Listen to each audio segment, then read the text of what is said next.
So, ngayon is magluluto tayo ng sitaw ginisa para sa ating tanghalian. So, bago ako magsimula is, don't forget na i-follow niya ako sa aking Facebook account, Wimsay Bondi Villanueva, at sa aking YouTube channel is Mami Say. So, let's go. Start na po tayo. Ang una po natin gagawin is, hugasan natin ng sitaw para siguradong malinis.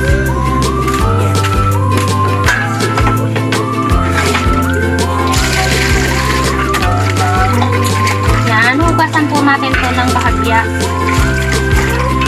para siguradong